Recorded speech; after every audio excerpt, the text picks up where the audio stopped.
What's up, everybody? You are listening to Crypto Street Podcast. This is Dale. We are yeeting. We are starting now. We're counting down to consensus. What's going on, Prince? I don't want to say living the dream because Reptar just chirps me all the time when I do that. So I don't know what to say, but it's a good time right now. Like there's some drama going on. It's life's a party right now. Skeet. Why does he chirp you when you say that? He says it's like the classic boomer white person thing to say. So apparently I'm getting ridiculed. I'm getting ridiculed by the Reptar. So the boomer. Okay. Killer, what's shaking, man? You know what? Reptar is absolutely right. It's equivalent to somebody coming up to you at work and going, "Working hard or hardly working?" Oh, yeah. Oh man. The worst. Yeah, that is so funny. You know, I think the most boomer line ever is on December 31st when you're like, all right, see you next year. You know? Or when Dale looks at the napkins with a fucking face full of wing sauce all over him and he's just frothing and then he's like, hey, you passed me one of those bad boys right there. It definitely happened. That time eyes you on the said that on napkins, Twitter, I freaking lost it. I started hysterically laughing, and my wife was like, "What's so funny?" And I read that out loud, and she even started laughing. I was like, "Yeah, you do that all the time." This is a chain reaction. Oh god! Pass me one of the big guys over there. So good. Yeah, like Killer said, we've got some drama going on and whatnot. Better person to have join us than the LARP Capital, aka Messiah himself. What's up, buddy? Hey, what's up, guys? Thanks for having me on again. Excited to be here. It's been a while. Yeah. So let's have some fun. It's been too long. You've been busy. I've been a very busy man. Been doing many things. So yeah. I'm ready to We rock. like hearing that. All right, so if anyone doesn't know, today it's I don't even know the date off the top of my head. May 7th. Tuesday night. May 7th. We are. There you go. That's when we're recording. Just came out a couple hours ago, maybe 4 or 5 hours ago, that Binance got hacked for 7,000 Bitcoin, around 40 million. Ouch. Ouch is right. 6,000 of those were mine. Tough day at the office. But anyways, so what do you guys think of that? You know, Messiah, you were around back when Mt. Gox got hacked, I believe. So comparable to that? Oh, this isn't shit. I mean, this is the most hilarious part about the whole thing is that all the losses are covered.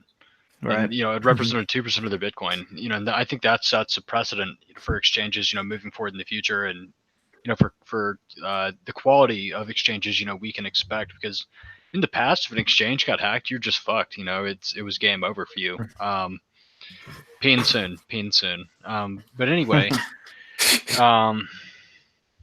don't seriously. I'll show it. So don't make me. I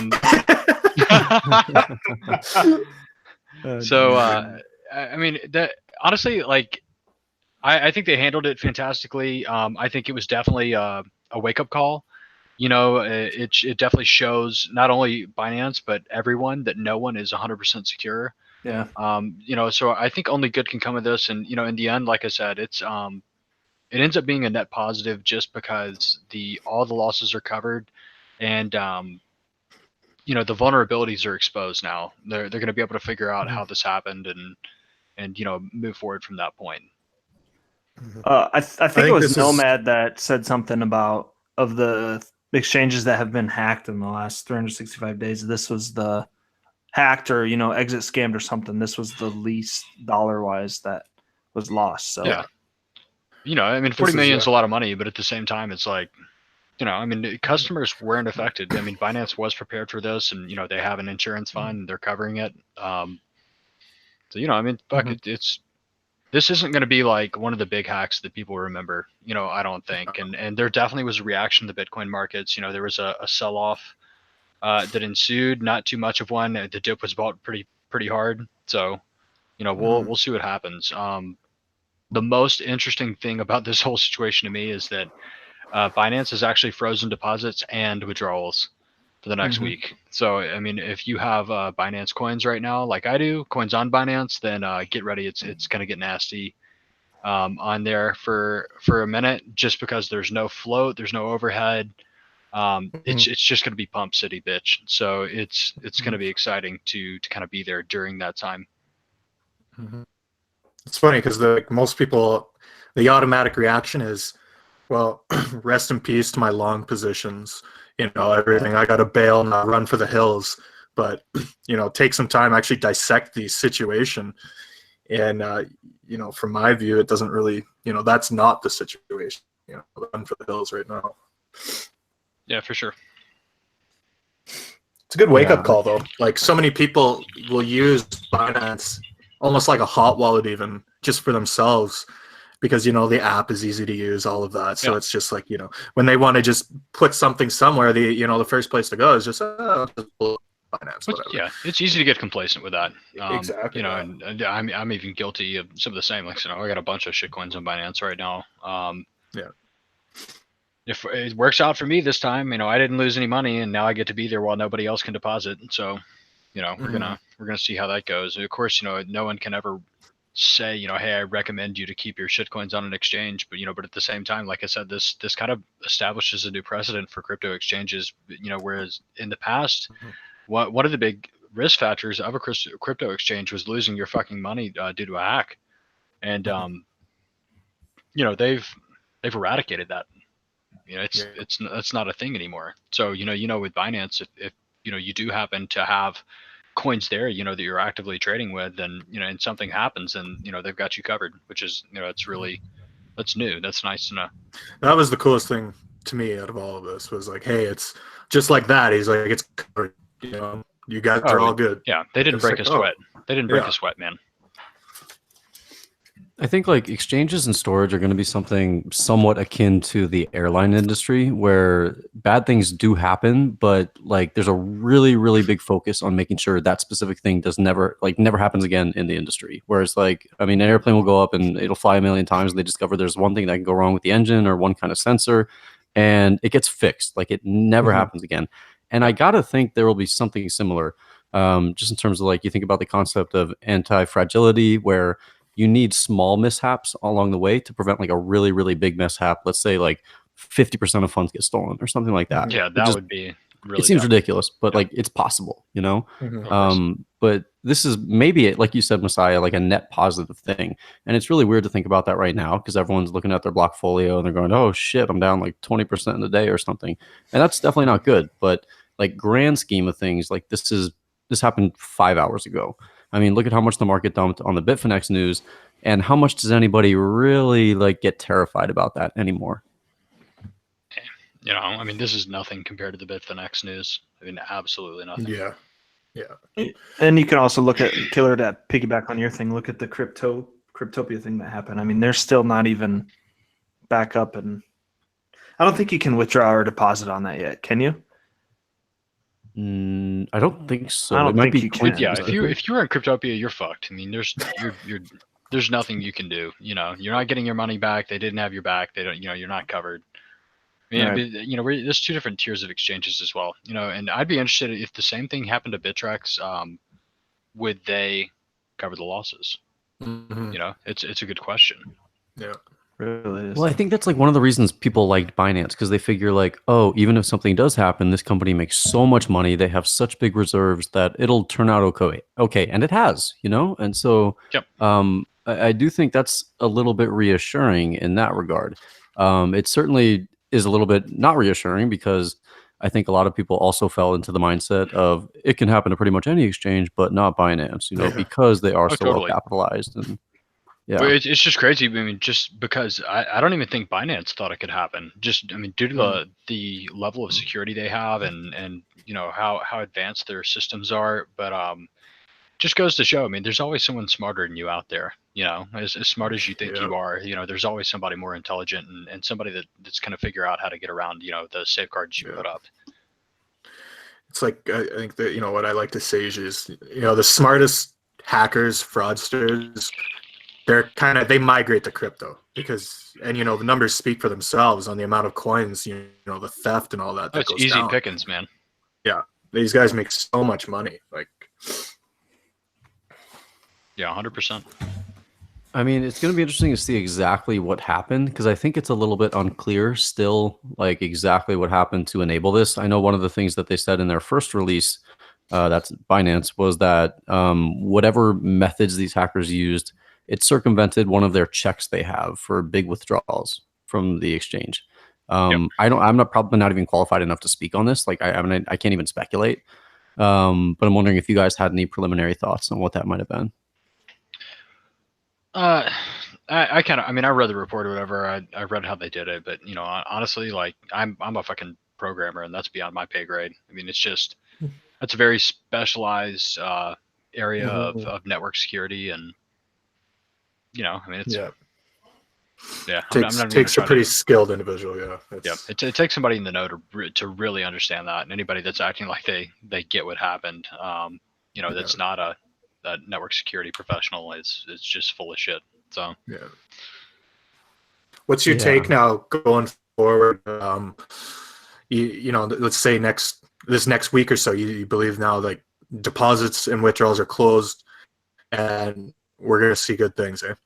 Oh, it's going to be wild. I mean, here's the Yeah. thing: we're going to leave trading active, but no one's able to deposit. So if you're a whale, if you're a big, if you're Bogdanov, you got all your Bitcoin on Binance, you're ready to pump it. Yeah, Um, what better opportunity to pump in an environment where you're not going to have that dude that's number 10 on the rich list out of nowhere coming to dump on you? yeah, Like it's literally amazing. For anybody that has coins there, and that's unprecedented too. I've never seen a situation like this. We've seen yeah. particular markets frozen, just one, and we've seen what can happen there. Mhm. Because nobody can move in, but I would really be surprised if things didn't get pretty fucking wild for these Binance coins. And to add to that effect, what have these coins done for the last 3 weeks? They've Mhm. sold off, right? Yeah, All of these coins have sold off. They're, people are shaking out. Some are at new lows, some are at historical lows. So I mean, this is, if there ever was a time to really kick things off, it's now.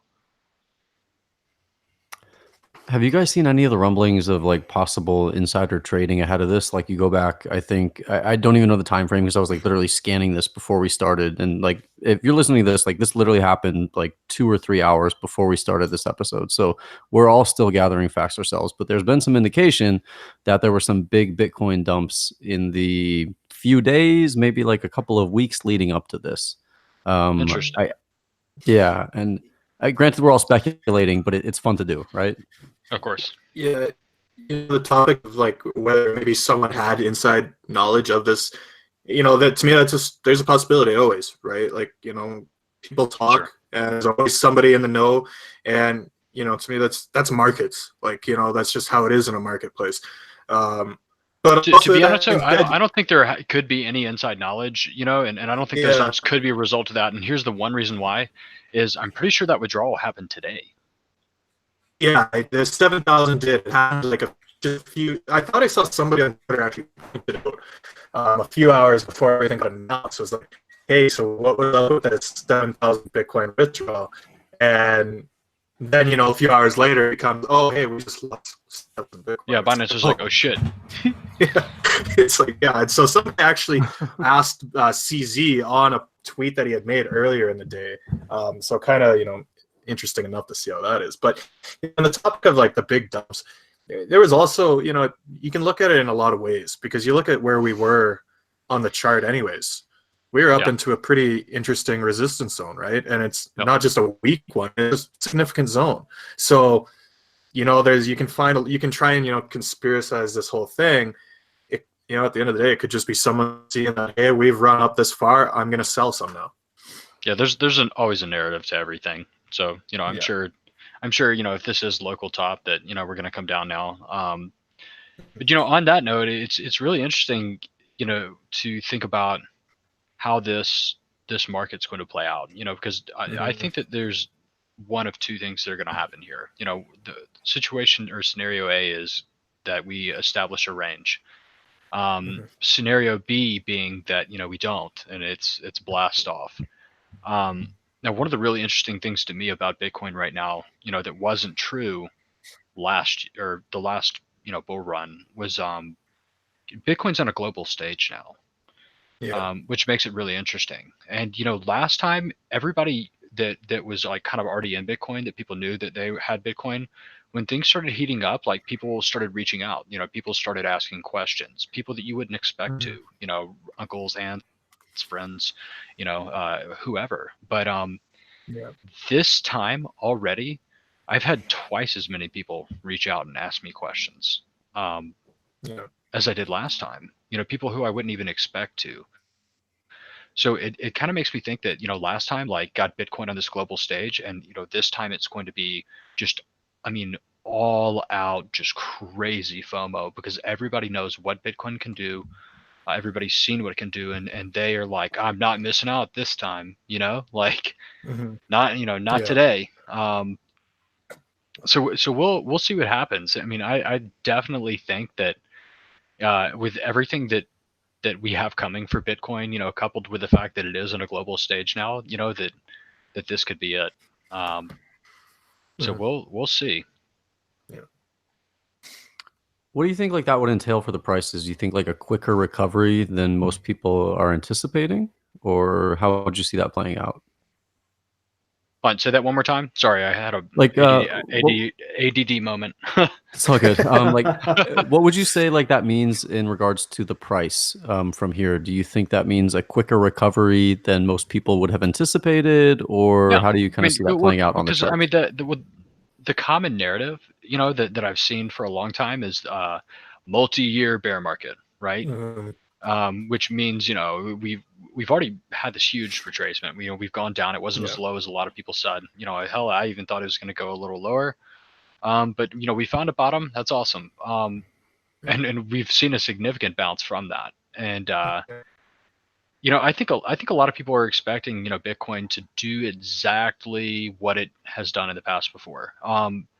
So that's like one of my favorite like kind of fallacies that, you know, about the way people look at Bitcoin, because you know, Bitcoin has had like 3 market cycles, you know, 4 market cycles, something like that, and I don't think that there's enough data there to, you know, be able to say with enough, you know, a statistically significant level of confidence that, you know, this is how Bitcoin behaves. You know, just because it's behaved a specific way 3 out of 4 times in the past doesn't mean that's going to occur again.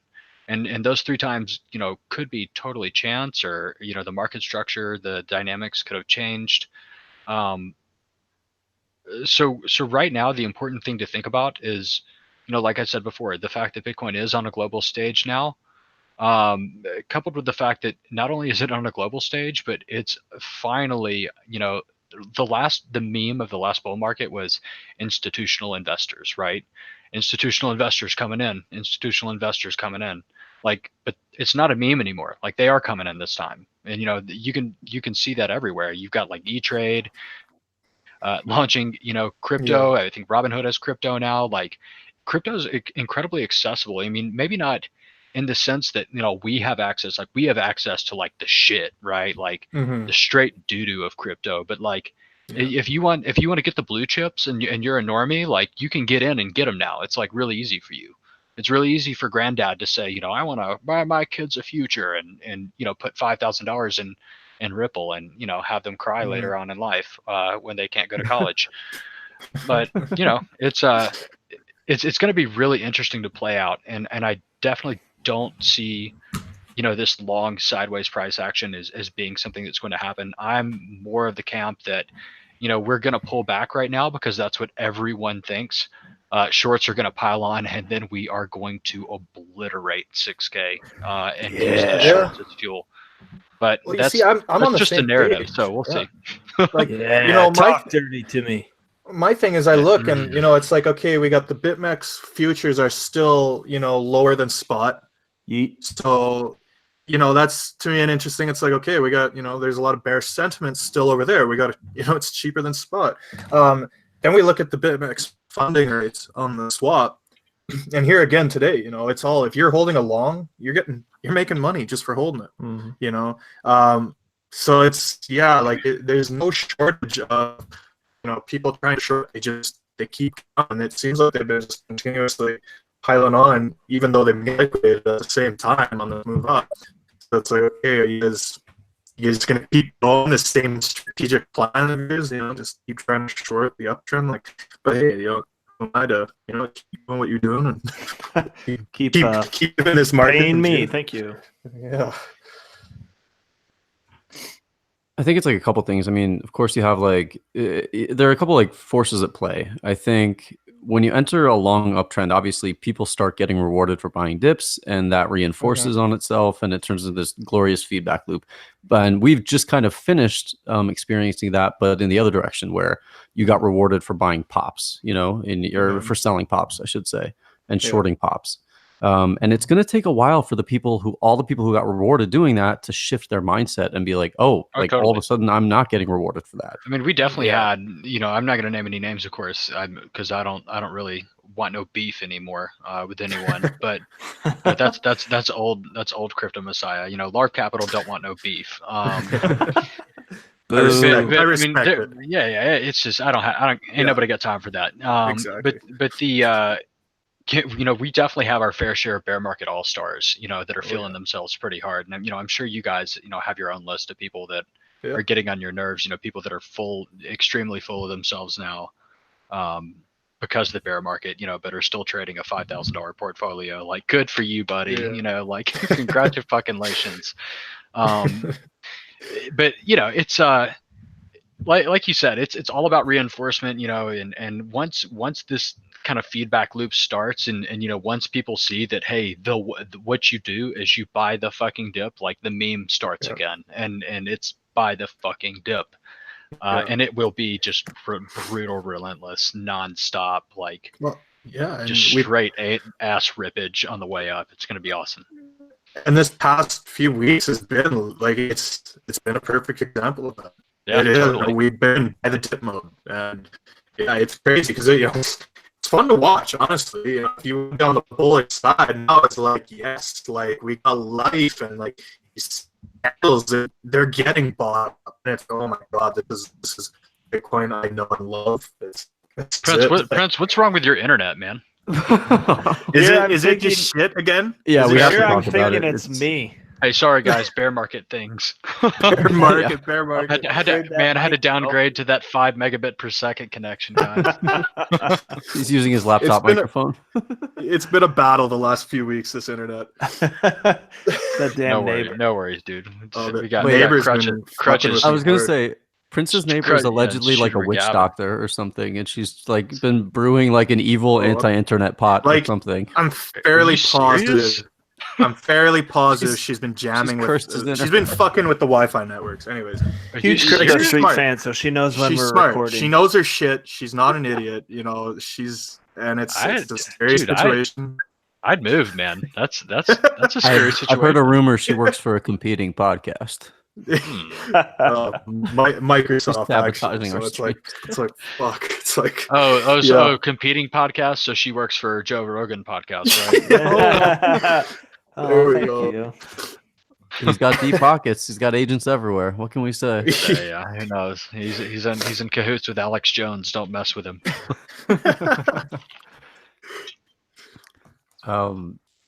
I feel like there are more things to unpack with this hack, but I'm still kind of searching for answers myself. I don't know. I guys feel like honestly, I know it's like a big deal, but it's just one of those things that I don't really give a fuck about, and I honestly am just more excited about them closing off their fucking deposits for a week.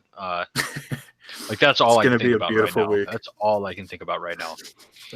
You know what is definitely interesting is seeing, one of the hallmarks of the bear market was the market would not react at all to good news. A lot of these things, a lot of these different coins had really, really good news, good tech advancements, good marketing opportunities, partnerships, all that. And the market did not care, just kept dumping. And I'm starting to see some of the opposite where, a lot of the quote unquote, really bad headlines I'm seeing are Mhm. either quickly absorbed or the dump is not as severe as I would have thought it would be. Like Which I is a think Vince and I were really, talking before this episode. Like we're yeah, surprised Binance Coin is not just chilling in like the teens right now. You know, yeah, um, yeah. and I think that's important to notice too. And that's like a little Yeah. bit under the surface, but It's a bit of a shift in the market.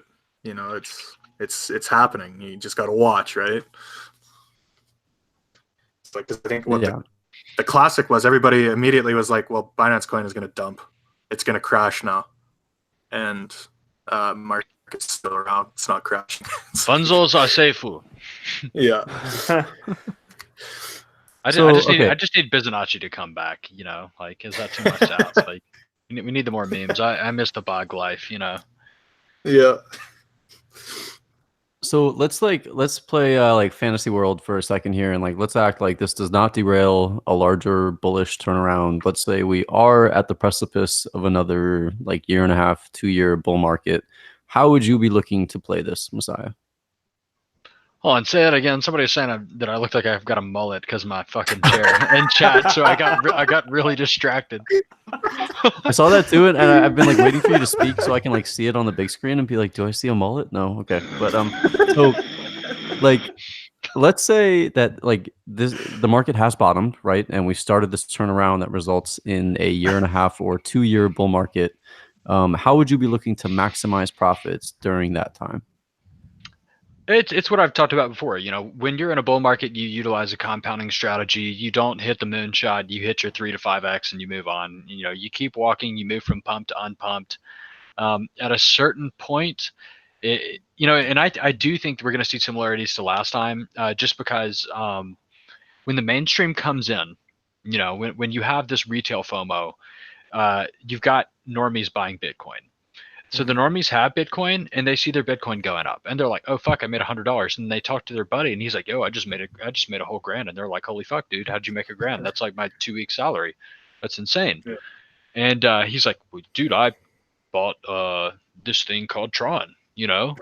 And he's like, oh, what the fuck's that? Tron, dude, it's pretty much the next Bitcoin, you know? Like, check it out. It's like Bitcoin, but like better technology. It's new, better technology, you know, like that whole spiel. Yeah. So then they're like, holy fuck. So then they get into shit coins. So that's what's going to happen here, you know, and especially with this whole narrative that I do think it's kind of blast off time for Bitcoin. You know, we've got to convince everybody that that's not going to happen first. So during that period when Bitcoin's convincing everybody that actually we're not going to moon, that's when we're going to see the shitcoins explode. That's when you utilize your compounding strategy, and that's when you kill it. Like I said, 3 to 5x. You set your cells ahead of time, so you don't get greedy. You know, if you don't set your cells ahead of time, you're gonna find yourself, you know, sitting there fucking around holding. You know, you'll miss that wick on the way up that clears your orders out and lets you buy back your same bag and 2 other bags. You know, with the exact same amount. You know, that's a colossal mess up. So you need to get in the bags. I would say, you know, probably now is one of the best times to do it. Better than ever. If you're liquid at all, sucks for you. You can't get on Binance. I'm there. But yeah, but yeah, you had to rub it in everyone's face. That's not going to be there for this glory. But the you know that there's really is no better way to do it. It manages your risks. It compounds your gains. You know, 2 5x's and a 4x and you're at 100x, and that's totally doable while that dude is still sitting over there with his thumb in his ass waiting for his bag to go 100x. So, you know, I'm gonna stick with that. That's the strategy that's worked best for me over multiple alt seasons, and I'll 100% stand by it. I think to add on to this, it makes me recall this study that I saw on crypto Twitter one time, basically saying that during a larger bull run, large caps go first, medium caps go next, and slightly more, and then small caps go last, and slightly more than all of the other ones. And so I think if you're like trying to deploy this strategy or employ this strategy into your own portfolio, maybe that's something to keep an eye out for as well. Like the large caps are going to go first, and then the smaller ones, and then the even smaller ones, and then the micro caps after that. If you're trying to like time these cascading moves, you know, after you've had your 5x or your 10x. And you know, for me, I mean, people love like messing around with those large caps and stuff. But I'm definitely still like a mid cap guy. to even small cap. I'm staying away from micro caps just because I still think they're a little iffy. I do have like one YOLO micro cap bag that's way too big that I got stuck in.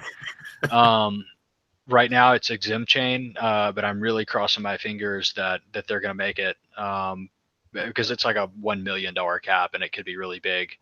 Okay. Just because of what they're doing. That is But a at the good same time, project, I got stuck in that fucking bag just because they did their token swap, and they went from like IDEX, and now they're only in BBox because they went to Quorum blockchain, and they've got their own custom fork and all this shit. But it's looking up. There's a lot worse projects to be stuck in. I'll put it that way. Yeah. Other than that, I'm bagging Rin right now. Republic Protocol, they're really sick.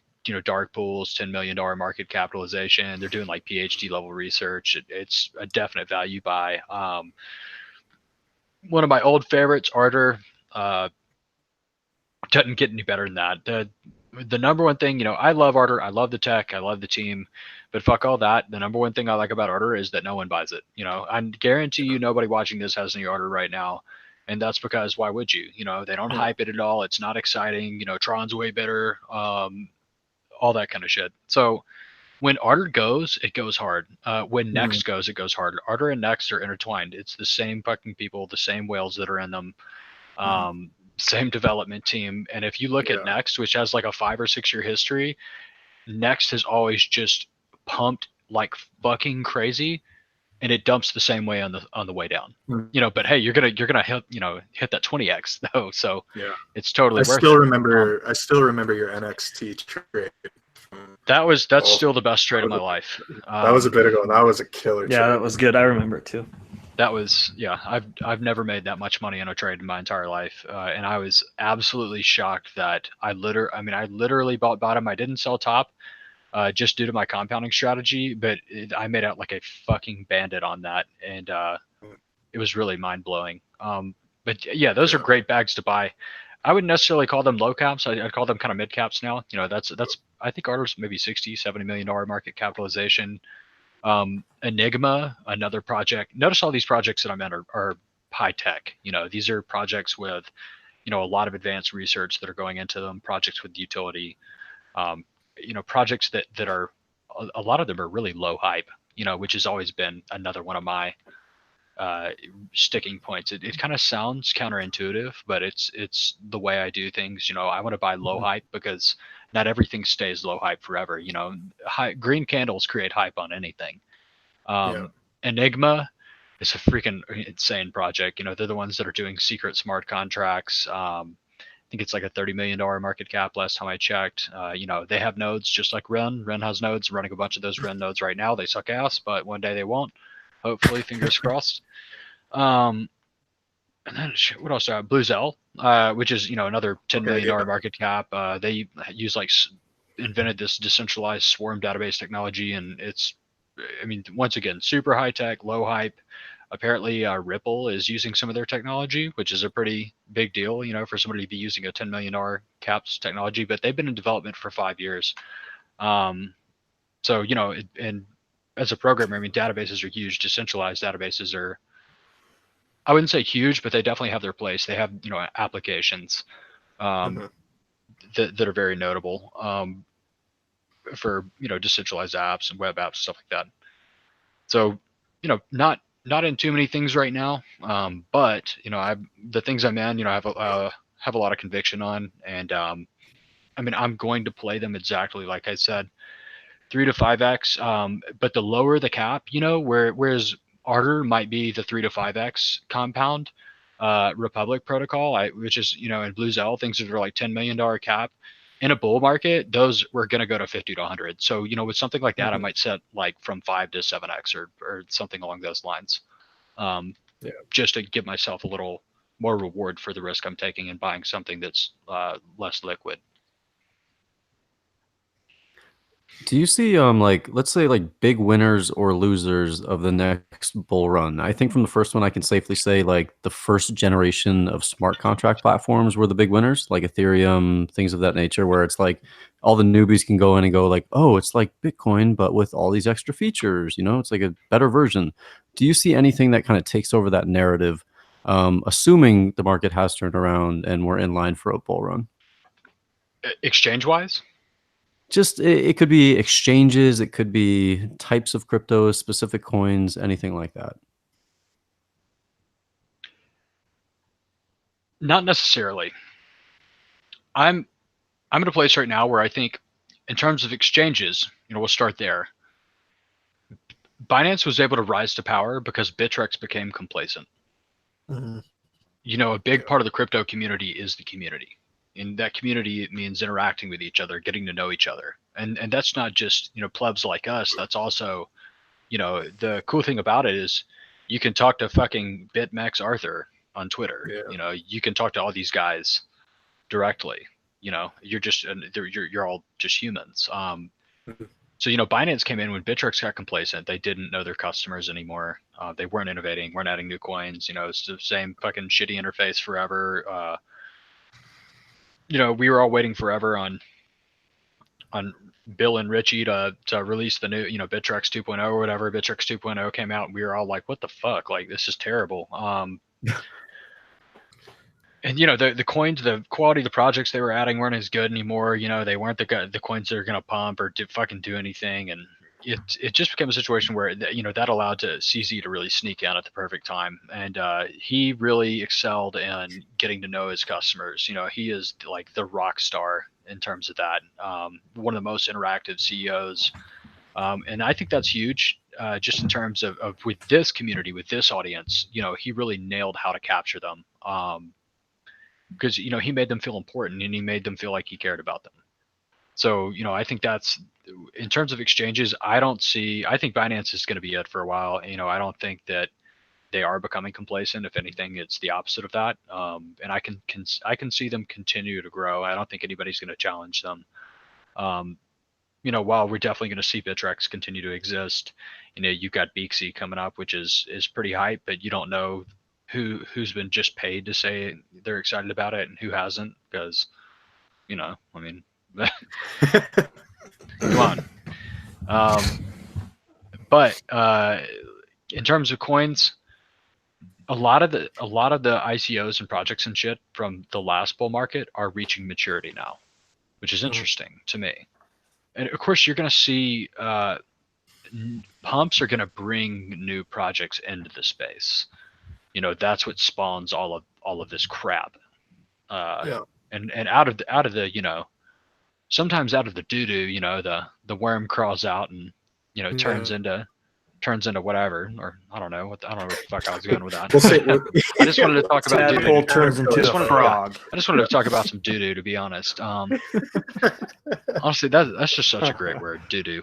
So anyway, Eat. Yeah, doo doo. So. Yeah, is that a boomer word, Reptar? Doo doo. What are you young? Doo doo, pee pee, doo doo. Yeah. Dad, I've got a doo doo. The best was, Dad, come wipe me. He said he was always just like, fuck,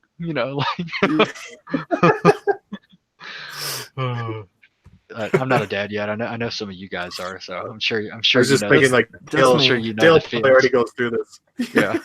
Yeah. Dad, I'm done. Okay, wipe your own ass. You're 15, all right? Oh hell, that's too funny. Oh, that's too funny. Anyway, finance back. Yeah, I mean, just in terms of the coins and stuff, though. I'm not really all that excited about anything that's new. I'm more excited about some old stuff that used to be on paper that's now like starting to become like a real project. And pretty much anything that's left from the last time that's actually like still alive and kicking somehow, like, is for a few reasons. One, they had to manage their treasury well, like, because if you didn't, you're already out of here. Even the guy, there's ICO projects that raised $30 million that are broke as fuck, and why? Because they didn't manage their treasury. So a lot of those guys are already out of the picture. Bad actors are out of the picture. Scammers are out of the picture. They'll all be back, but the start of the bull run is going to be with really good projects that have existed for a while, that are reaching maturity, in my opinion. It's funny trying to think. because like right now, like I just like go on Twitter, I see it's like, oh yeah, like Ethereum's always getting so much hate, right? It's like Ethereum's trash, Ethereum's this, and like I'm very bullish on Ethereum right now. Oh, I mean, everybody knows I've always been bullish on Ethereum. It's, I mean, it's right now to me more than ever. It's like, you know, in this last few weeks, it's been like, here we go. Okay. Yeah. You know, if you're not buying some, you're not, you know, you're in the wrong place. It's like, you know, and it's been a while since I could actually say that about Ethereum, you know, and it's like, okay, here we go. And Ethereum is to me the classic, you know, if it starts going, you're going to have a lot of altcoins start following. Oh yeah. So yeah, I'm looking forward to that. And never question or challenge our Lord and Savior Vitalik either. Yeah. You know, that always makes me very upset when people challenge Lord Vitalik. You just can't, you know, it's like questioning God. You're like, you don't do that, you know? Exactly. They got a lot in the works right now. You know, fundamentally, it's like, okay. No, they really do. I mean, talk about build. Things are lining up. Yeah. Most people that talk shit about Ethereum are people, you know, that are either butthurt or people that are Bitcoin maximalists. Yeah. You know, Bitcoin. Like, okay, dude, like, shut the fuck up. Like, you know, like it's yeah, Bitcoin's the best for a lot of things, you know, but Ethereum's better for a lot of things. You know, is there room for improvement? Definitely, you know, but Bitcoin's had a lot more time to improve than Ethereum. Ethereum was thrust into an environment and required to be a rock star from day one, you know, where Bitcoin had all this time, you know, to get over these growing pains. But shoot, I mean, you know, it's a meme. Ethereum 2.0 is coming. You know, there's going to be it's going to be scalable and have privacy, and it's going to be freaking awesome. So, and hell, they've got the big institutional backers too. Yeah. And they say now the CFTCs, and they would love to list some Ether futures as well. You know, it's like there's just so much. It's like, there's so much coming. It's hard not to be bullish on Ethereum. I mean, fundamentally, and developer community too.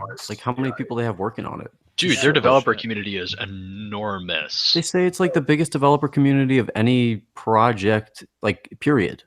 I want to say, like any decentralized, centralized. I think I read that somewhere as well. I mean, it's like the largest developer community in the world, or something. I don't know. I know what you're talking about. It kind of stands to reason, though, right? Because, like, I mean, there are only so many things you can like refine on Bitcoin, but like with Ethereum, it's like whatever you can imagine, you may be able to do on here. It might not be safe. It might not actually work. It might not have 10 transactions per hour, but it's still gonna be something you can work on. You want to meet my kitty? Y'all seen Nori before?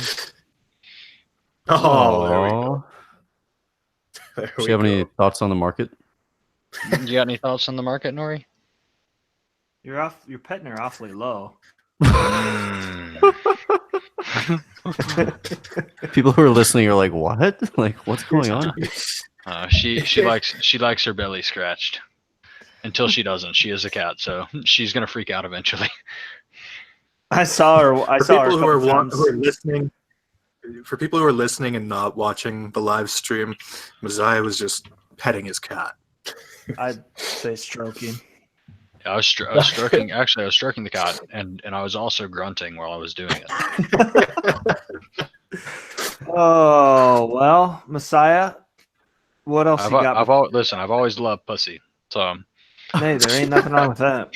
Amen to that. Eat. Yeah, eat.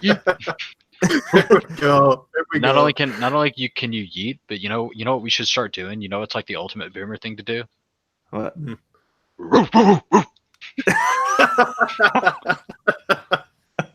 Like that was like their generation's yeet. Like start like barking.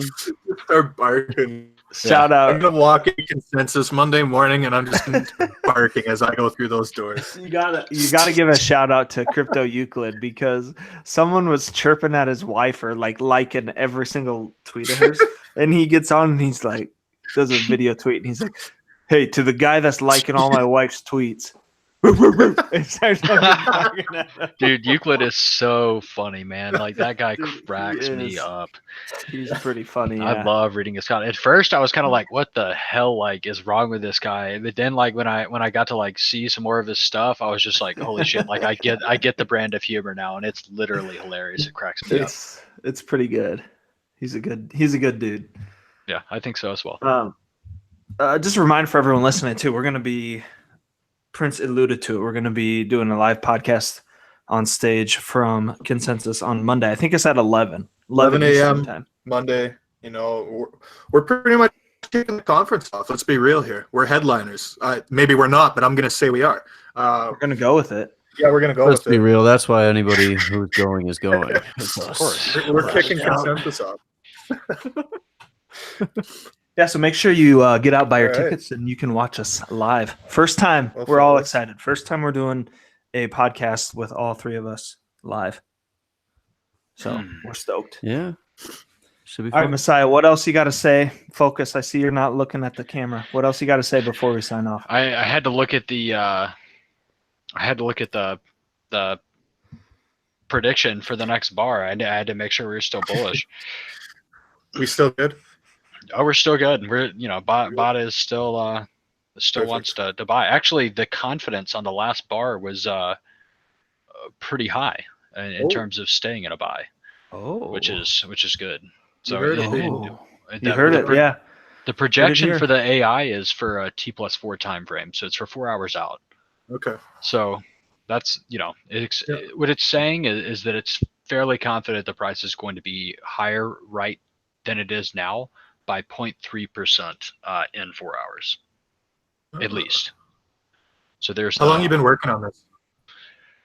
the algorithm probably took around a month and a half to 2 months, and I'd say 200 to 250 hours of research and development.